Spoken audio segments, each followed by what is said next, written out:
গ্রাম বাংলার এক ঐতিহ্যপূর্ণ রেসিপি হলো চালের রুটি। এই চালের রুটি মাংস দিয়ে খেতে অসাধারণ লাগে।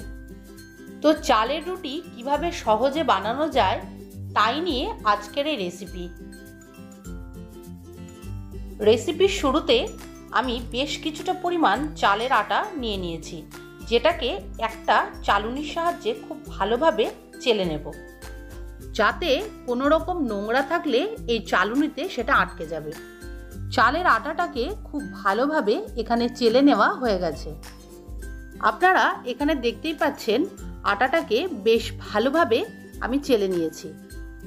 পরবর্তী স্টেপে আমি ওভেনে একটি কড়াই বসিয়ে দিয়েছি, তার মধ্যে বেশ কিছুটা পানি নিয়ে নিয়েছি।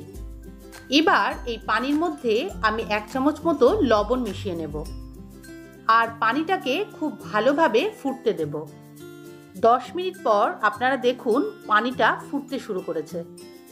পানিটা যখন ভালোভাবে ফুটতে আরম্ভ করবে, এর মধ্যে চেলে রাখা আটাগুলো আমি দিয়ে দেব। এখানে আপনারা একটা জিনিস খেয়াল রাখবেন, এই ফুটন্ত পানিতেই এই চালের আটাটা দিতে হবে, যাতে ডোটা বেশ ভালো হয়। একটা খুন্তির সাহায্যে চালের আটাটা আমি খুব ভালোভাবে নেড়েচেড়ে নেব। এটা বেশ কিছুক্ষণ নাড়াচাড়া করার পর আপনারা দেখবেন জমাট বেঁধে আসছে, তখনই বুঝবেন ডোটা খুব ভালোভাবে তৈরি হয়েছে। এবার এই মিশ্রণটাকে আমি একটা থালায় তুলে নেব। সমস্তটা থালায় তুলে নেবার পর এবার একসাথে এটাকে খুব ভালোভাবে মাখতে হবে, যাতে ডোটা খুব সফট হয়। এই মাখানোর মাঝে একটা টিপস আপনাদের বলে দিই, এই ডোটা মাখানোর সময় মাঝে মাঝে হাতে একটু পানি নেবেন, তাহলে ডোটা বেশ সফট হবে। এই ডোটা মাখানো আমার কমপ্লিট হয়ে গেছে।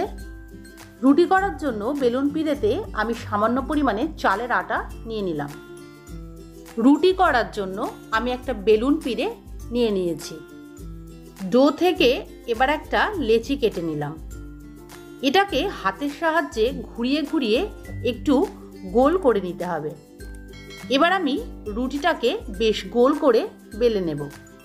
আপনারা দেখতেই পাচ্ছেন রুটিগুলো বেশ গোল গোল হয়েছে। এবার আমি রুটিগুলো সেঁকতে শুরু করব।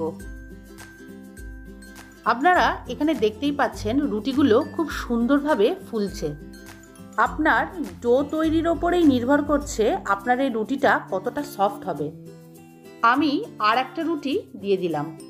এটাও দেখুন কি সুন্দরভাবে ফুলে উঠেছে। এই ছোট ছোট টিপস অ্যান্ড ট্রিক্সগুলো ফলো করলে আপনারাও বাড়িতে খুব সহজেই চালের রুটি বানাতে পারবেন। রুটিগুলো হয়ে গেলে আপনারা চেষ্টা করবেন একটা হটপটের মধ্যে রাখার, যাতে রুটিগুলো সফট থাকে আর গরম থাকে। আজকের এই রেসিপি আপনাদের কেমন লাগলো আমাকে অবশ্যই কমেন্ট করে জানাবেন।